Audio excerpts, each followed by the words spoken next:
Hello class, कैसे हैं आप लोग। हम लोग अभी कल मेरा जो क्लास था उसमें हमने क्या पढ़ा। हमने नर्स इक्वेशन के बारे में आपको बताया, हमने ऑक्सीडेशन पोटेंशियल बताया, हमने रिड्यूसिंग पोटेंशियल बताया। इतनी बातें हो चुकी है।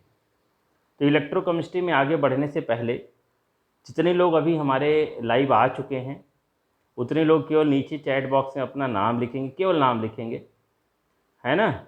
और कुछ लिखने की ज़रूरत नहीं, स्कूल वगैरह लिखने की ज़रूरत नहीं, केवल नाम लिखेंगे अटेंडेंस के लिए।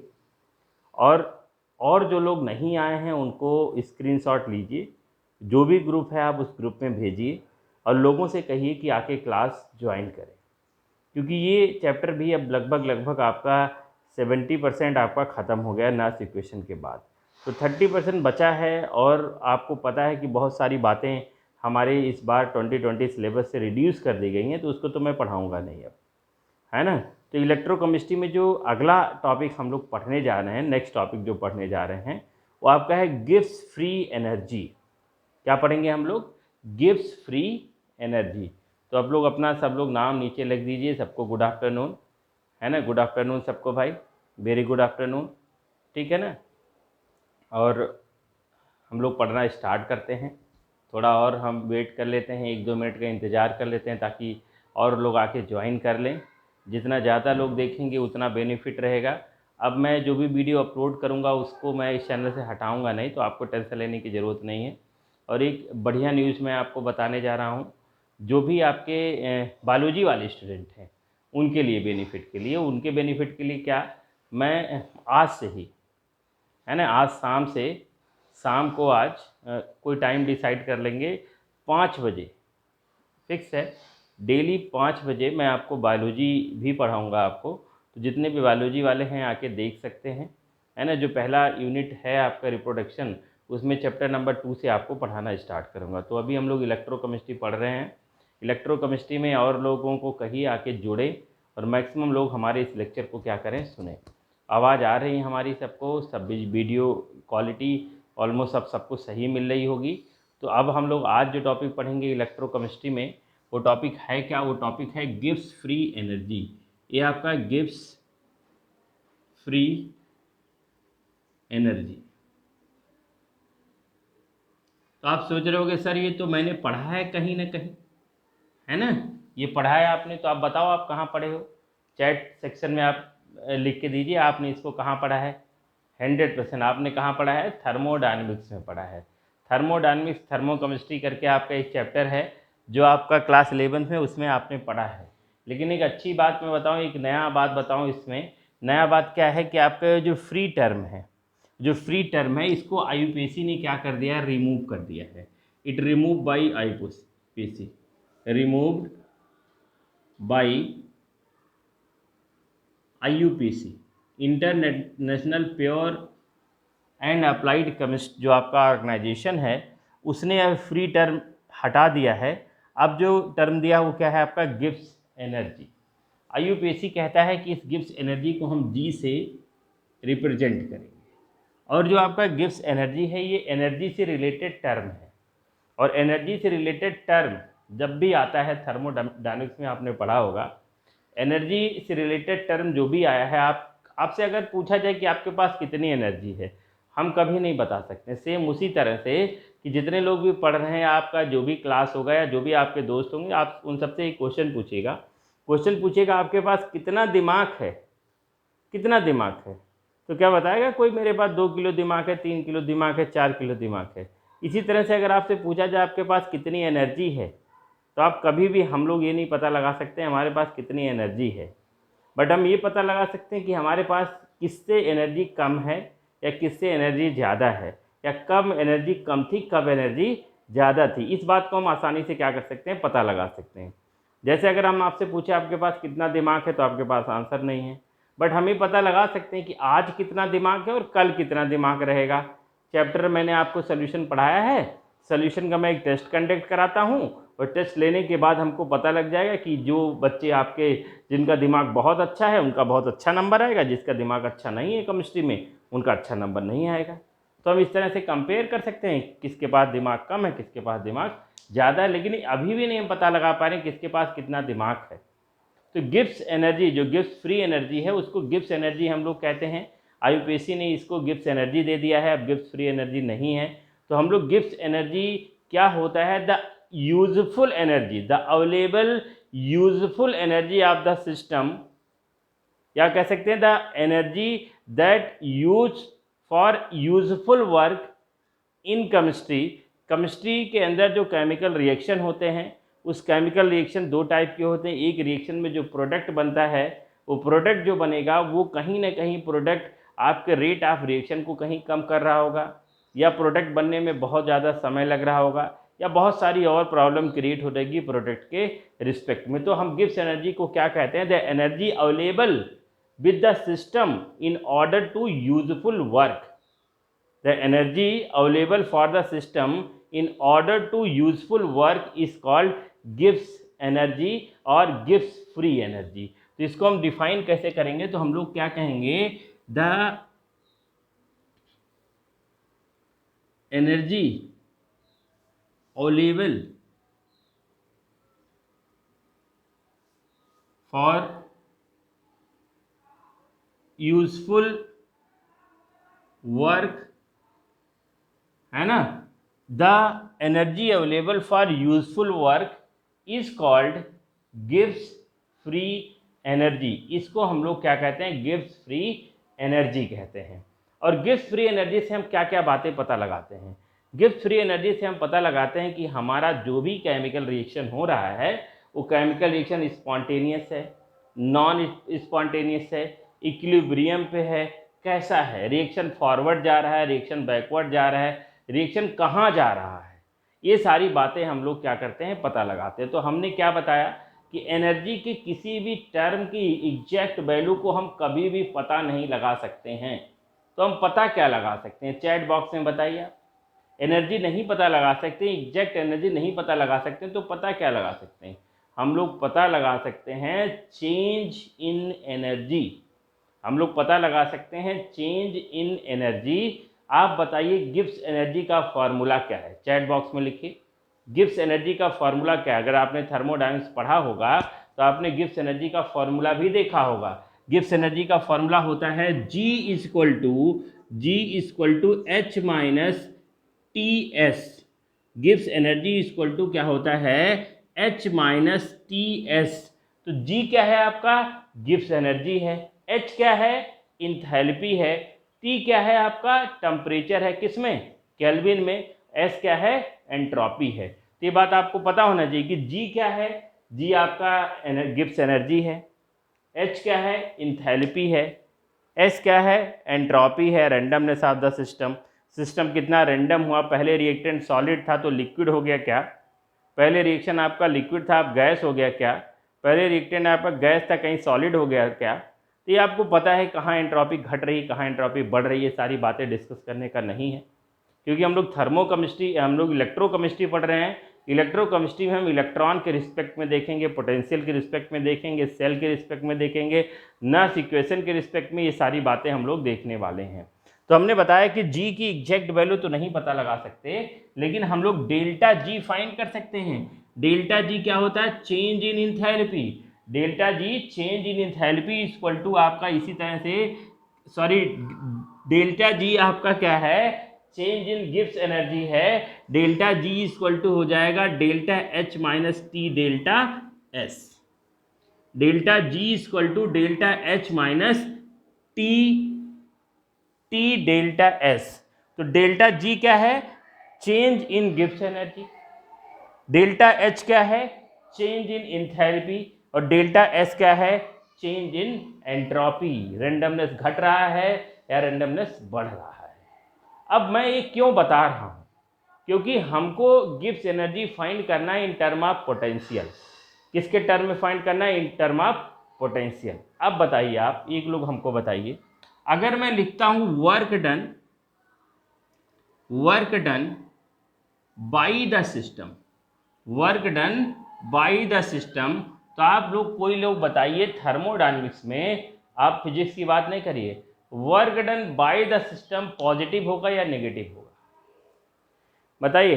थर्मोडायनेमिक्स में work done by the system positive होगा या work done by the system आपका क्या होने वाला है, नेगेटिव होने वाला है। चैट बॉक्स में यार थोड़ा तो आप रिस्पॉन्ड करिए, कुछ तो बताइए आप।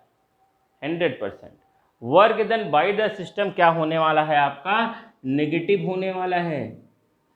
तो वर्क डन की यूनिट क्या होती है, जूल होती है, और डेल्टा जी क्या है आपका, एनर्जी है। तो बोथ आर एनर्जी। तो हम लोग क्या लिख सकते हैं, work done by the system अगर मैं लिखता हूं W equal to negative delta G लिखा जा सकता है कि नहीं, बताओ ये बात लिखा जा सकता है कि नहीं लिखा जा सकता है। Work done by the system equal to minus delta G, ये दोनों एक दूसरे की इक्वल है। This is the negative sign according to thermodynamics. Thermodynamics के अकॉर्डिंग हमने साइन कन्वेंशन आपका लिखा है, और इसको आपने क्लास 11th में क्या हुआ होगा, पढ़ा होगा, ये बात आपने पढ़ा होगा। अब आप हमको बताइए, फिजिक्स में हम चार्ज के रिस्पेक्ट में, इलेक्ट्रॉन के रिस्पेक्ट में, इन सब के रिस्पेक्ट में अगर आपको डिफाइन करना पड़ा क्या, वर्क डन को, तो हम कैसे डिफाइन करेंगे, या हम पोटेंशियल को कैसे डिफाइन करेंगे, व्हाट इज द पोटेंशियल या पोटेंशियल डिफरेंस। तो हम लोग क्या कहते हैं, potential difference work done per unit charge, याद है कि नहीं, इलेक्ट्रोस्टैट में पढ़ा होगा ना आपने। Work done per unit charge is called potential. Work done per unit charge is called potential, जहां V इक्वल टू क्या लिख सकते हैं, W/Q, और W इक्वल टू आपका लिखा जा सकता है V इंटू Q। ये आपको पता होना चाहिए, ये बात आपको अच्छी तरह से पता होना चाहिए, ये बात आपको पता भी होगा। हम बताओ भाई, पता है नहीं पता है, चैट बॉक्स में आप बता सकते हो कि सर हमको ये बातें आती है, ये हमने पढ़ रखा है। तो W equal to V into Q. V क्या है आपका, V है आपका पोटेंशियल, और इलेक्ट्रोकेमिस्ट्री में पोटेंशियल की जगह V नहीं लिखते हैं, पोटेंशियल की जगह E लिखते हैं। पोटेंशियल की जगह क्या लिखते हैं हम लोग, E लिखते हैं।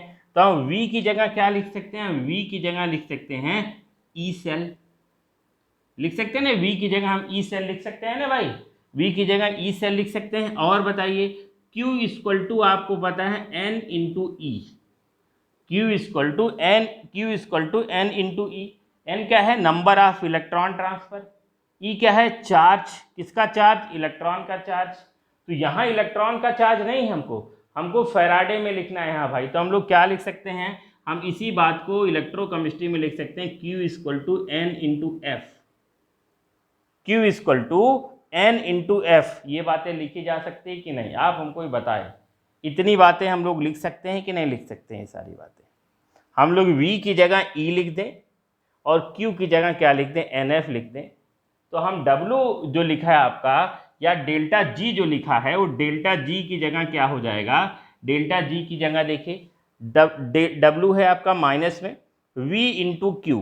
तो V की जगह हमने क्या लिखा है, नेगेटिव में E cell, N into F। ये आपका एक छोटा सा फॉर्मूला आ जाएगा, जहां delta G equal to negative E cell NF। बताओ इतनी बात समझ में आई कि नहीं आई, बताइए भाई। नहीं आई तो मैं फिर से बता दूं, कोई दिक्कत वाली बात नहीं है। फिर से एक बार रिपीट ही कर देता हूं, मैंने क्या बताया, मैंने गिब्स एनर्जी बताई, हमने बताया गिब्स फ्री एनर्जी। अब हम लोग आज के डेट में नहीं लिखते हैं, इसका रीजन क्या, क्योंकि फ्री टर्म को आपके IUPAC ने पूरी तरह से क्या कर दिया है, रिमूव कर दिया है। तो फ्री टर्म गया, अब गिब्स एनर्जी हमको पढ़ना है, जिसको G कहते हैं। हमने बताया कि जो एनर्जी से रिलेटेड कोई भी टर्म होगा, पोटेंशियल भी नहीं फाइंड करते, पोटेंशियल डिफरेंस फाइंड करते हैं, इंथैल्पी चेंज फाइंड करते हैं, है ना। तो डेल्टा G फाइंड करेंगे, delta G the available energy for useful work के लिए जो एनर्जी यूज होगी उसी को गिब्स एनर्जी कहते हैं। तो उसके डिफिनीशन में यार बहुत डिटेल में नहीं जाएंगे, हम लोग फॉर्मूला देखते हैं। फॉर्मूला क्या है, delta G equal to delta H minus T delta S। लेकिन हमको थर्मोडायनेमिक्स थोड़ी पढ़ना है, हमको इलेक्ट्रोकेमिस्ट्री पढ़ना है। इलेक्ट्रोकेमिस्ट्री हमने डिफिनीशन स्टार्टिंग बताया कि इलेक्ट्रॉन के मूवमेंट को हम लोग ऑब्जर्व करेंगे, किसी भी सेल में, बैटरी में, या कोई भी रिएक्शन हो रहा है, इलेक्ट्रॉन के मूवमेंट को ऑब्जर्व करेंगे। तो अब हम work done by the system, क्योंकि सिस्टम खुद काम कर रहा है, सिस्टम को काम करवाया नहीं जा रहा, सिस्टम के अंदर खुद केमिकल रिएक्शन हो रही है, जिसकी वजह से इलेक्ट्रिकल एनर्जी प्रोड्यूस हो रही है। आपने गैल्वेनिक सेल के बारे में पता है, उसी से रिलेटेड ये टॉपिक है। तो work done by the system आपको पता है नेगेटिव होगा, और W इक्वल टू आपका माइनस डेल्टा G, ये लिखा जा सकता है क्योंकि दोनों एनर्जी से रिलेटेड टर्म है। ये आपको नया कुछ नहीं बता रहा हूँ, ये बात आप क्लास 9th से पढ़ते आ रहे हो। जब आप 9th से आप क्या करते हो, आप कंजर्वेशन ऑफ एनर्जी की इक्वेशन को डराइव करते हो, तो आपको वहीं से आपको ये सारी बातें मिलके आ जाती हैं, है ना, वहीं से ये सारी चीज़ें सीखते हो आप। नेगेटिव साइन आपका work done by the system, चाहे यहाँ लगाओ चाहे यहाँ लगाओ, बात आपका वही है, उसमें कोई दिक्कत वाली बात नहीं। अब आपको पोटेंशियल के टर्म में लिखना V = W/Q, ये आपको पता है, इलेक्ट्रोस्टैट भी पढ़े और 10th क्लास में भी पढ़ा होगा आपने। तो W = V × Q, जहाँ V को क्या कह सकते हैं, V की जगह हम लोग क्या लिख सकते हैं बेटा, V आपका पोटेंशियल है, तो पोटेंशियल हम लोग सेल के रिस्पेक्ट में E सेल लिखते हैं। Q की वैल्यू फाइंड करेंगे, Q = N × E, ये आपने पढ़ा है इलेक्ट्रोस्टैट में, जहाँ E क्या है, इलेक्ट्रॉन का चार्ज है, N क्या है, नंबर ऑफ इलेक्ट्रॉन, तो number of electron transfer into F क्या हो जाएगा, फैराडे का चार्ज। Q = NF, तो W = यहाँ क्या निकल के आ जाएगा, W = निकल के आएगा E सेल NF, मतलब W = आ जाएगा E सेल NF, और W की जगह हम लोग क्या लिख सकते हैं, ΔG माइनस में। तो इसी बात को ΔG = -E सेल NF लिखा जा सकता है कि नहीं। हमको केवल इतना आंसर दीजिए कि ये इतनी बात लिखी जा सकती है कि नहीं लिखी जा सकती है। तो समझ में आ रहा है आपके, बताओ बेटा, समझ में आ रहा है? अगर समझ में आ रहा है तो आप जरूर यस या नो में आपको आंसर दे, इसको नोट करो। तो देखिए भाई, आप देख लीजिए, ये सारी बातें आपकी हो गई हैं। अब ये जब आपका ΔG = -ENF हो सकता है, इसी तरह से अगर हमारा कंडीशन क्या हो, अगर किसी भी सेल के लिए हम कंडीशन देते हैं स्टैंडर्ड कंडीशन, स्टैंडर्ड क्या देते हैं, कोई भी सेल है जो आपका गैल्वेनिक सेल है, उसके अंदर जो सोल्यूशन डाल रखा है, वो जो सोल्यूशन डाल रखा है उसकी मोलरिटी 1 है, 1 मोलर है। उसका जो टेम्परेचर है, गिवन टेम्परेचर है आपका क्या है, 298 केल्विन है, या जिसको हम 25 डिग्री C कह सकते हैं, स्टैंडर्ड टेम्परेचर है। और अगर आपका प्रेशर भी क्या होगा, 1 एटमॉस्फेरिक प्रेशर, तो अगर हम यहाँ ΔG फाइंड किए गिब्स एनर्जी, तो यहाँ आपका ΔG नॉट हो जाएगा, और वो ΔG नॉट क्या होगा, ΔG नॉट हुआ -E0 सेल NF, या हम डायरेक्ट लिख दें E0 NF। और E0 है क्या, E0 है स्टैंडर्ड गिब्स एनर्जी, E0 है स्टैंडर्ड गिब्स एनर्जी। तो ΔG0 = -E0 NF, ΔG0 standard Gibbs energy, ΔG Gibbs energy, ΔG0 standard Gibbs energy. तो ये बात आपको इतना डिफिकल्टी नहीं हो रही होगी, आपको इतनी सारी बातें समझ में आ रही होगी। इसको मैं मिटाता हूँ, नहीं तो बहुत नीचे हो जाएगा, तो मैं इसके आगे बताता हूँ। तो ये मैं 2 बातें आपको बताया, हमने 2 बातें आपको क्या बताई, गिब्स एनर्जी को इलेक्ट्रोकेमिस्ट्री के टर्म में हमने रिप्रेजेंट करने का तरीका बताया। हम लोग ΔG = ΔH - T ΔS नहीं लिखेंगे, क्योंकि ये तो थर्मोडायनेमिक्स है। हम लोग अपने ΔG को किस फॉर्म में लिखेंगे, हम लोग अपने ΔG को लिखेंगे -ENF, जिसको हम लोग गिब्स एनर्जी कहते हैं। और अगर हम लोग स्टैंडर्ड करेंगे तो ΔG0 E0 NF, ये हम लोग लिखेंगे। अब हम किसी भी इलेक्ट्रोकेमिकल रिएक्शन के लिए, किसी भी सेल में होने वाले रिएक्शन के लिए अगर हम नॉर्थ इक्वेशन को रिप्रेजेंट करते हैं तो लिखते कैसे हैं, इसको देख लीजिए। हम लोग लिखते कैसे, ये आपको पिछले क्लास में देखा, जितने भी लोग पढ़े हो, और जो लोग नहीं पढ़े हो उसको दिक्कत वाली बात नहीं, लेक्चर तो पूरा अवेलेबल है यूट्यूब पे मेरे, ये मैं अब हटाऊंगा नहीं। अब देखिए मैंने क्या डिसाइड कर लिया, सिंपल सी बात पढ़ाने का, एक बच्चा देखे, 2 बच्चा देखे, कोई भी नहीं देखेगा तो मैं अब लेक्चर रुकूंगा नहीं, मेरा टॉपिक खत्म हो जाएगा, मैं बीच में रुकूंगा नहीं। अब ये आप पे डिपेंड करता है, आप पढ़ते हो कि नहीं पढ़ते हो, आपकी मर्जी, आप पढ़ो ना पढ़ो, it's all about your choice. पढ़ना आपका चॉइस है, पढ़ाना मेरा काम है। तो जो पढ़ेगा वही बढ़ेगा, जो नहीं पढ़ेगा वो रुक जाएगा। तो अगर आपको रुकना है, जहाँ हो वहीं रुकना है। ज़िंदगी में रुकावटें हमेशा आती हैं बेटा, ऐसा नहीं रुकावटें नहीं आती हैं, लेकिन अगर उस रुकावटों पे आप रुक गए और लंबे समय तक रुक गए तो वही खरगोश वाला हाल होगा, ज़िंदगी में बहुत पीछे हो जाओगे। हमने आपको बताया और हम कई बार आपको एग्जाम्पल दे चुके हैं, जो टाइम है, आप फिजिक्स पढ़ते हो, केमिस्ट्री पढ़ते हो, मैथमेटिक्स पढ़ते हो, लेकिन नेगेटिव टाइम कभी नहीं देखे होगे। क्योंकि टाइम कभी पीछे नहीं आता है, टाइम हमेशा चल रहा है। जिस समय हम पढ़ रहे हैं, जिस समय हम पढ़ा रहे हैं, आप पढ़ रहे हो, वो समय रुका नहीं है। ये समय 2 से 3 4 5 ऐसे आगे बढ़ता हुआ चला जाएगा। और इसमें जो पर्सन अपने आप को एडॉप्ट कर लेगा, एडॉप्टेबिलिटी होती है, कंडीशन को एडॉप्ट कर लेगा, वही आगे निकलेगा।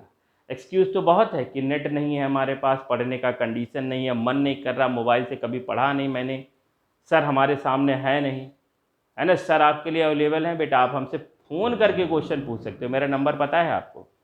लेकिन अगर आप क्वेश्चन पूछोगे तभी तो हम बताएंगे। इतना मैंने समझाया लेकिन आपके समझ में बिल्कुल नहीं आ रहा है। तो जितने भी परिस्थितियों को एडॉप्ट करके अपने आप को आगे बढ़ाया है आज तक दुनिया में, वही आगे गया है। और जो जहाँ नहीं, तो बहुत सारे टीचर भी हैं जो रुके हुए हैं, वहीं रुके हुए हैं। तो रुकने से आपका स्किल डेवलपमेंट नहीं होता है। बहुत सारे स्टूडेंट हैं वहीं रुके हुए हैं कि कल को स्कूल खुलेगा, कॉलेज खुलेगा, कल को कुछ ऑफलाइन जैसी व्यवस्था होगी तो मैं पढ़ूंगा, अदरवाइज मैं इंजॉय करूंगा। अभी पबजी बंद हुआ तो फौजी आ रहा है, कुछ ना कुछ आ ही रहा है, बंदूक चलाते रहोगे, है ना। तो आप ऐसा काम करोगे तो आप बिल्कुल नहीं आगे जा सकते। हाँ, अगर आपको वही काम करना है तो आप उसमें आगे जा सकते हो। जो करना है वो डिसाइड कर लो कि पढ़ना है, पढ़ के आगे बढ़ना है, या खेल के आगे बढ़ना है। खेल के भी आगे बढ़ा जाता है। जितने भी खिलाड़ी हैं आज के डेट में, जितने भी खिलाड़ी हैं दुनिया में, अगर हम देखते हैं अपने इंडिया में देखते हैं क्रिकेट के कितने सारे प्लेयर होंगे, लेकिन खेल कितने रहे? 11 12 15 खेल रहे हैं। तो करोड़ों में 15 खेलने और करोड़ों में 15 होने के लिए एक टाइम आपका फिक्स होना चाहिए, एक डेडिकेशन आपको देना पड़ेगा, समय देना पड़ेगा। और अगर आप किसी भी प्रोसेस के लिए समय नहीं दोगे बेटा, तो कभी ज़िंदगी में सक्सेस नहीं हो सकते हो। रही बात टीचर की, तो टीचर जहाँ था वहीं है, वहीं रहेगा। वो कभी डीएम, कोई प्रधानमंत्री और राष्ट्रपति नहीं बन सकता। बन आप सकते हो, डिसाइड आपको करना है, पढ़ना आपको है, करना आपको है, हमको नहीं। मेरा जो काम है, मेरी जो ड्यूटी है, मैं आपको समझा सकता हूँ, मोटिवेट कर सकता हूँ, बता सकता हूँ, इसके अलावा कुछ नहीं कर सकता। तो आप डिसाइड कर लीजिए कि 4 लोग बैठ के पढ़ोगे, कि 10 लोग बैठ के पढ़ोगे, या 20 लोग बैठ के पढ़ोगे, है ना। तो देखिए हम क्या बात कर रहे थे। अगर हम नर्स इक्वेशन लिखते हैं, ई सेल इक्वल टू क्या हो जाएगा? ई सेल इक्वल टू हो जाएगा E naught cell minus R T N F L N Q. Q means reaction quotient, reaction quotient ये पता है आपको, इक्विलिब्रियम में बता रखा है। और जिसको नहीं आता है वो आप क्लास 11 की इक्विलिब्रियम चैप्टर को खोले। रिएक्शन क्विसेंट क्या है, इक्विलिब्रियम कांस्टेंट क्या है। जब इक्विलिब्रियम होगा तभी तो इक्विलिब्रियम कांस्टेंट लगाएंगे के, अदरवाइज रिएक्शन क्विसेंट तो सारे रिएक्शन के, सारे रिवर्सिबल रिएक्शन के लिए होता है, चाहे रिएक्शन आपका इक्विलिब्रियम में हो, चाहे रिएक्शन इक्विलिब्रियम में ना हो। इसको आपको मैंने बता रखा है डिटेल में। और जिसको नहीं आता वो 11th क्लास की बुक को ओपन करिए, देखिए रिएक्शन क्विसेंट क्या है, केसी क्या है, क्या ये है, ये सारी बातें। This is the Nernst equation for any galvanic cell के अंदर होने वाले किसी भी केमिकल रिएक्शन के लिए नर्स इक्वेशन है। अब आपको कुछ करना नहीं, विशेष कुछ काम करना नहीं है। दोनों साइड में NF से मल्टीप्लाई करना है, दोनों साइड में NF से क्या करना है? मल्टीप्लाई करना है। तो अगर दोनों साइड में एक ही डिजिट से मल्टीप्लाई करेंगे या डिवाइड करेंगे तो वैल्यू में कोई चेंज आता नहीं। ये बात आपको अच्छी तरह से आता है।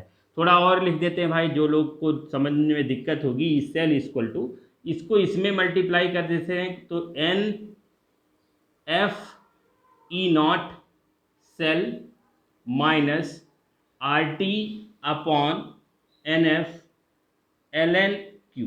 अब हमने क्या कहा कि मल्टीप्लाई बोथ साइड NF से मल्टीप्लाई करें। तो बोथ साइड हम लोग क्या कर सकते हैं? बोथ साइड क्या कर रहे हैं? Multiply NF। NF से हम लोग क्या कर रहे हैं बेटा? मल्टीप्लाई कर दे रहे हैं। तो मल्टीप्लाई करिए, देखिए क्या आएगा, देख लीजिए। इधर मल्टीप्लाई करेंगे तो N E cell NF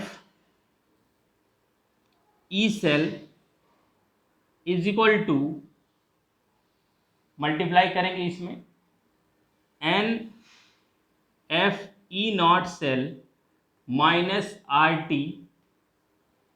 ln Q, इसके साथ ही होगा ln Q upon NF into N F, ये एन एफ और ये एन एफ कैंसिल हो जाएंगे, होगा नहीं होगा बेटा बताइए?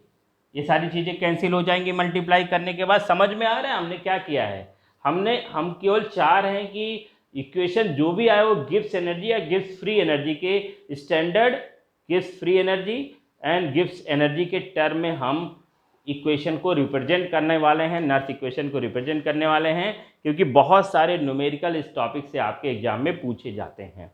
तो सबसे पहले हम लोग फार्मूला डेराइव करना देखते हैं, कैसे फार्मूला आया, उसके बाद चीज़ों को हम आसानी से क्या करेंगे समझ जाएंगे, उसमें कोई बहुत विशेष समस्या नहीं है। देख लीजिए आप क्या करना है, इतनी बातें आपको समझ में आई गई होंगी, है ना? तो आपको क्या करना है, आपका ये कैंसिल हो गया, आपको मिला क्या? आपको मिला N F E cell equal to N F E naught cell minus R T L N Q. ये आपको मिल गया है एक इक्वेशन मिल गया है, जिसमें आप चाह रहे हो कि आपको किस टर्मिनोलॉजी में आ जाए, गिब्स एनर्जी या गिब्स फ्री एनर्जी में। इतनी बात आपको होपफुली समझ में आई होगी। हमने क्या किया मैं फिर से बता देता हूँ। मैंने नर्स इक्वेशन को लिखा E cell equal to E naught cell minus R T upon N F L N Q. एक बच्चे ने हमको व्हाट्सएप करके पूछा था कि सर हर जगह एन की वैल्यू फिक्स रहेगी क्या, एन की वैल्यू 2 रहेगी, जो जिंक एंड कॉपर के लिए देखा नहीं बेटा। नंबर ऑफ इलेक्ट्रॉन ट्रांसफ़र आपको देखना पड़ेगा, कैसा इलेक्ट्रोलाइट आपने यूज़ किया है, किस टाइप का सोल्यूशन यूज़ किया। AgCl यूज़ करेंगे तो इलेक्ट्रॉन ट्रांसफ़र तो 1 ही होगा ना आपका। इसी तरह से आपको ध्यान देना पड़ेगा। वो तो मैंने एक स्टैंडर्ड बात की थी भाई, एक स्टैंडर्ड जिंक एंड कॉपर के रिस्पेक्ट में आपके सिलेबस में दे दिया गया है, तो उसी रिस्पेक्ट में मैंने भी आपको बताया है, कुछ नया नहीं किया है। तो ये बात आपको समझ में आ गई। इसी बात को देखिए और किस तरह से लिख सकते हो, इस बात को आप ध्यान से देखिए। आप लिख सकते हो sir E N F equal to minus delta G, लिखा जा सकता है, लिखा जा सकता है ना भाई। आप और क्या लिख सकते हो, आप लिख सकते हो E naught N F equal to minus D delta G naught. तो आप इन दोनों वैल्यू को आप ध्यान से देखिए, N F E cell N F E naught cell, इसकी जगह पे माइनस डेल्टा जी और इसकी जगह पे minus delta G naught equal to R T L N Q. क्या ये लिखा जा सकता है? बताए भाई, देख लो ध्यान से, इसको देख लो, हम दिखे ना दिखे, ये तो दिख ही रहा होगा आपको ना, ये बात दिख रहा है कि नहीं दिख रहा है? ये लिखा जा सकता है कि नहीं लिखा जा सकता है? आप नीचे कमेंट सेक्शन में ऐसे नो करके बताएं बेटा, ये बातें लिखी जा सकती हैं कि नहीं लिखी जा सकती हैं? 100% लिखी जा सकती हैं। अगर ये लिखी जा सकती हैं तो आप देखिए क्या करेंगे, डेल्टा जी इक्वल टू, यहाँ पे माइनस कॉमन ले लें, माइनस कॉमन लेंगे तो क्या हो जाएगा, डेल्टा जी नॉट, ये प्लस हो जाएगा R T L N Q, ये आपका हो जाएगा, ये और ये वैल्यू कैंसिल हो जाएगी और आपको एक इक्वेशन मिलेगा, जो क्या मिलेगा, delta G equal to delta G naught plus R T L N Q. ये आपको एक इक्वेशन मिलके तैयार हो जाएगा और इसी इक्वेशन से आप क्या फाइंड कर सकते हो, इस इक्वेशन से आप फाइंड कर सकते हो Gibbs energy, Gibbs free energy, Gibbs energy and Gibbs free energy. और आप सबको पता है एल एन क्यू क्या है, एल एन क्यू है आपका नेचुरल लॉग। अगर हम इसको लॉग में टर्म करते हैं तो L N Q equal to क्या हो जाएगा, 2.303 लॉग क्यू। ये आपको पता है, ये मैंने आपके प्रीवियस लेक्चर में भी बताया जो कल मेरी क्लास चली थी। तो आप यहाँ पे लिख सकते हो क्या, आप लिख सकते हो delta G equal to delta G naught plus 2.303 R T log Q. ये आप लिख सकते हो। लॉग और एंटी लॉग लेना मैं आपको न्यूमेरिकल सेक्शन में जब जाऊंगा तो आपको बताऊंगा। तो ये बात होपफुली आपको समझ में आई होगी। तो मैंने करा क्या, मैंने कुछ बातें नई नई की, ये जो मैंने यहाँ बताया है इसको मैंने इसको दूसरे तरीके से यहाँ रिप्रेजेंट कर दिया। उसके बाद नर्स इक्वेशन लिखा है, E cell equal to E naught cell minus R T N F L N Q. दोनों तरफ एन एफ से मल्टीप्लाई कर दिया, इधर भी इधर भी। इसी बात को यहाँ मैं दूसरे तरीके से लिख दिया, इसमें कोई दिक्कत वाली बात नहीं है। मल्टीप्लाई किया तो एन एफ ई सेल हो गया और यहाँ एन एफ तो था ही, यहाँ एन एफ से मल्टीप्लाई किए, दोनों कैंसिल हो गए। आपको मिला क्या, N F E cell equal to N F E naught cell minus R T L N Q. तो आपको पता है ई एन एफ या हम एन एफ ई कुछ भी कहें, इसकी जगह पे डेल्टा जी नेगेटिव में लिख सकते हैं और इसकी जगह डेल्टा जी नॉट नेगेटिव में लिख सकते हैं, तो हमने यहाँ लिख दिया है। अब आपको पता है यहाँ नेगेटिव कॉमन ले लेंगे तो ये नेगेटिव नेगेटिव कैंसिल हो जाएगा और आपको मिल जाएगा delta G equal to delta G naught plus R T L N Q. और एल एन क्यू है क्या, आपका नेचुरल लॉग है। आप कुछ चैट बॉक्स में ऐसे अनु बता सकते हो बेटा कि आपको समझ में आ रहा है नहीं समझ में आ रहा है। वीडियो क्वालिटी, ऑडियो क्वालिटी, ये सब बातें कर सकते हो कि सर सही है कि नहीं है, कोई दिक्कत वाली बात नहीं। 2 लोग पढ़ो, 5, 10, 8, 4, 6, हमको उससे फ़र्क नहीं पड़ता। तो natural log L N Q equal to 2.303 log Q, और यहाँ रखने के बाद आपको मिल जाएगा delta G naught plus 2.303 R T L N Q. Q क्या है, रिएक्शन क्यूसेंट। किसी भी रिवर्सिबल रिएक्शन के लिए जो Q होता है, जो कांस्टेंट होता है, वो रिएक्शन क्यूसेंट होता है, और K जो होता है वो इक्विलिब्रियम कांस्टेंट होता है। इसको नोट कर लो, मैं थोड़ा सा साइड हो जाता हूँ, इसको नोट कर लो, फिर इसके आगे मैं बताता हूँ। केवल 5-10 मिनट और आपको हमको झेलना है और ये आपका खत्म हो जाएगा। तो देख लो भाई, है ना, इसको हमने मिटा दिया, सारा खत्म हो गया। बट आपको इक्वेशन क्या मिला, आपको इक्वेशन मिला है delta G equal to delta G naught plus R T log Q. अब 1-2 बातें आपको यहाँ बताना जरूरी था, इसीलिए मैंने ये बातें बताई हैं। क्यू को रिएक्शन क्यूसेंट कहते हैं। लॉग एंड एंटी लॉग मैं आपको बताऊंगा आने वाले समय में, लॉग एंड एंटी लॉग आपको बताई जाएगी, आपको बिल्कुल भी परेशान होने की ज़रूरत नहीं है। अब देखिए, अब आपको पता है अगर आपका डेल्टा जी की वैल्यू नेगेटिव है, कहीं भी कोई भी न्यूमेरिकल सॉल्व करते हो डेल्टा जी की वैल्यू नेगेटिव आ जाती है, मतलब कुछ भी इसमें सॉल्व करने के बाद इस डेल्टा जी की वैल्यू नेगेटिव आ जाती है। तो अगर डेल्टा जी की वैल्यू नेगेटिव आ जाएगी तो आपका जो रिएक्शन हो रहा है सेल के अंदर, जो भी रिएक्शन हो रहा है वो कैसा है, आपका स्पॉन्टेनियस है। स्पॉन्टेनियस का मतलब फॉरवर्ड डायरेक्शन में, फॉरवर्ड डायरेक्शन में, मतलब इस Q की वैल्यू K से कम है। अगर हम इक्विलिब्रियम कांस्टेंट कल को फाइंड करेंगे ऐसे रिएक्शन के लिए, तो Q की वैल्यू कम होगी और K की वैल्यू क्या होगी, आपकी ज़्यादा होगी। और क्या होगा, ऐसे रिएक्शन के लिए ई सेल की वैल्यू अगर फाइंड करेंगे तो क्या आएगा, आपका पॉजिटिव आएगी। तो ये सारी बातें हैं जो मैंने आपको बता रहा हूँ। अगर ये सारी बातों में केवल इतना जानिए, कल को रिएक्शन कोई क्वेश्चन सॉल्व करते हो, आपको बताना वो प्रोसेस कैसा है, रिएक्शन फॉरवर्ड जा रहा है, बैकवर्ड जा रहा है। स्पॉन्टेनियस मतलब जो अपने आप हो रहा है, विदाउट यूटिलाइजिंग एनी एनर्जी, कहीं से बाहर से कुछ देने की जरूरत नहीं है, अपने आप होता रहेगा तब तक जब तक पूरा केमिकल पोटेंशियल एनर्जी खत्म नहीं हो जाती, इलेक्ट्रिकल पोटेंशियल एनर्जी में कन्वर्ट नहीं हो जाती, तब तक ये प्रोसेस अपने आप सेल्फ होता रहेगा, विदाउट एनी ड्राइविंग फोर्स, कहीं से कुछ लाने की जरूरत नहीं पड़ेगी। तो अगर डेल्टा जी की वैल्यू नेगेटिव है तो प्रोसेस आपका स्पॉन्टेनियस होगा, रिएक्शन हमेशा फॉरवर्ड डायरेक्शन में ही जाता दिखेगा।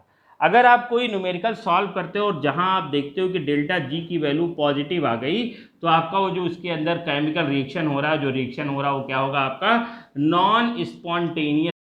जो एनर्जी है, इलेक्ट्रिकल पोटेंशियल जो एनर्जी है वो आपकी कन्वर्ट नहीं होगी, किसमें, केमिकल पोटेंशियल एनर्जी है वो इलेक्ट्रिकल पोटेंशियल एनर्जी में कन्वर्ट नहीं होगी। ये बात आपको समझ में आनी चाहिए, ठीक है ना।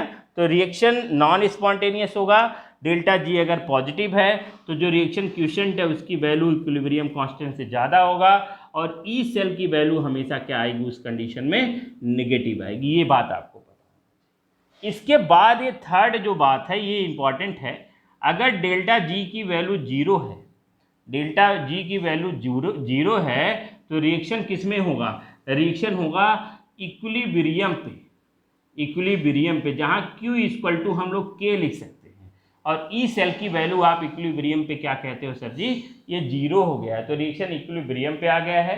इस कंडीशन में अगर इस रिएक्शन को रिप्रेजेंट करोगे तो डेल्टा जी की वैल्यू हो गई है जीरो, आपको क्या मिला, डेल्टा जी नॉट मिला प्लस 2.303 आर टी लॉग, अब K लिखोगे, this is the equilibrium constant, ये लिखोगे आप। और इसको और कैसे लिख सकते हो, लिख सकते हो sir delta G naught equal to minus 2.303 R T log K, ऐसा आप लिख सकते हो in condition of equilibrium. Equilibrium पे डेल्टा जी गिब्स एनर्जी की वैल्यू जीरो हो जाएगी, स्टैंडर्ड गिब्स फ्री एनर्जी रहेगा। दिख रहा होगा आपका, थोड़ा दिखने में यहाँ थोड़ा दिक्कत आ रहा है, नीचे है, है ना। लेकिन ये आया क्या क्या है, यहाँ आया क्या है देख लीजिए क्या है। यहाँ डेल्टा जी की वैल्यू हमने क्या रखा है, यहाँ पे देख लीजिए, यहीं पे रख देते हैं। अगर ये 0 हो जाएगा तो ये बात आ जाएगी, ये बात आएगी तो और क्या कर सकते हैं, ये कह सकते हैं कि डेल्टा जी यहाँ क्यू की जगह के हो जाएगा, इक्विलिब्रियम पे ही कहानी आएगी। तो delta G naught equal to हो जाएगा -2.303 RT log के, RT log के आपका हो जाएगा, RT log के। तो होपफुली आपको ये बात समझ में आ गई होगी, है ना। तो बस आज इतना ही, 30-35-36 मिनट की क्लास थी, जिसमें मैंने आपको गिब्स एनर्जी से रिलेटेड जितनी भी बातें थी आपको बताई। बहुत डिटेल में इसलिए नहीं गया, मैं बता रहा हूँ उसका रीज़न क्या है कि ये टॉपिक आपका इलेक्ट्रोकेमिस्ट्री में बहुत छोटा सा आपके बुक में दे रखा है। मैंने वैसे 40 मिनट ले लिया, लेकिन 10 मिनट से ज़्यादा नहीं लेना था। क्यों? क्योंकि थर्मोकेमिस्ट्री या थर्मोडायनेमिक्स में आपने इसको बहुत डिटेल में क्लास 11 में पढ़ा होगा। बहुत इंपॉर्टेंट चैप्टर है आपका थर्मोडायनेमिक्स। तो अगर आपने वहाँ पढ़ा है, अब नहीं पढ़ा है, तो इसमें मेरी फॉल्ट नहीं है। जिसको मैंने बताया है, जिसको मैंने पढ़ाया पिछले साल, उसने सारी बातें बहुत बारीकियों से पढ़ा है। उसको इतना डिटेल में ये सब जाने की ज़रूरत नहीं, सीधा सीधा फार्मूले पे आता, रखता, ख़त्म, कहानी आगे, 10 मिनट में बढ़ता। लेकिन मैंने जानबूझ के आपको डिटेल में पढ़ाया कि ताकि थोड़ा आप उसको ध्यान दें। और अगर आप कंपटीशन के लिए सोच रहे हो, नीट या जेई के लिए सोच रहे हो बेटा, तो प्लीज़ मैं सबसे रिक्वेस्ट करता हूँ, आपको कितने चैप्टर आपके 11th के एकदम थ्रोली आने चाहिए। एक है जनरल, जैसे some basic concept of chemistry है, वैसे आपका some basic concept of organic chemistry है, basic concept of organic chemistry है, ये आपको आनी चाहिए 11th की। आपको 11th का एक चैप्टर है थर्मोडायनेमिक्स, उसमें कोई ऐसा टर्मिनोलॉजी नहीं है जो नहीं आना चाहिए, आपको सब आना चाहिए। इक्विलिब्रियम आपका चाहे केमिकल इक्विलिब्रियम हो, चाहे आपका आयनिक इक्विलिब्रियम है, दोनों आपको एकदम बढ़िया से पता होना चाहिए। कंडीशंस, एक एक पॉइंट का मतलब समझ में आना चाहिए। और एक चैप्टर और है आपके सिलेबस में, स्टेट ऑफ मैटर, जिसको गैसियस स्टेट कहते हैं, ये भी बहुत बढ़िया से आना चाहिए। तो 4 चैप्टर, एक और हो गया, 2 चैप्टर और पढ़ लोगे अगर आप, तो आपको केमिस्ट्री में आप बादशाह हो जाओगे। एक स्ट्रक्चर ऑफ एटम, एक केमिकल बॉन्डिंग, 5 चैप्टर 11th के, सारे चैप्टर 12th के। आपका कोई कॉम्पिटिटिव एग्जाम रुकने वाला नहीं है केमिस्ट्री की वजह से। वो 5 चैप्टर कौन से? Structure of atom, chemical bonding, thermodynamics, thermochemistry, है ना, एंड आपका chemical equilibrium and state of matter. तो 5 chapter 11th and all chapter from class 12th। अगर आपको आ रहा है some basic concept of organic chemistry भी है इसमें, अगर आपको आ रहा है तो आपको कोई भी कॉम्पिटिटिव एग्जाम केमिस्ट्री की वजह से रुकने वाला नहीं। तो होपफुली आपको ये सारी बातें समझ में आई, है ना। बाकी अब मैं डेली आपको 2 बजे आपको डेली लाइव मिलूँगा। तो सबसे रिक्वेस्ट है प्लीज़, इसमें कोई टाइमिंग में अब चेंज नहीं होगी। आप चाहे 1 बच्चा पढ़े, 2 बच्चा पढ़े, 3 बच्चा पढ़े, 4 बच्चा पढ़े, 5 बच्चा पढ़े, उससे मुझको मतलब नहीं। मैं आऊँगा, पढ़ा के जाऊँगा, जिसका मन करेगा वो पढ़ेगा, जिसका मन करेगा वो नहीं पढ़ेगा। Thank you very much.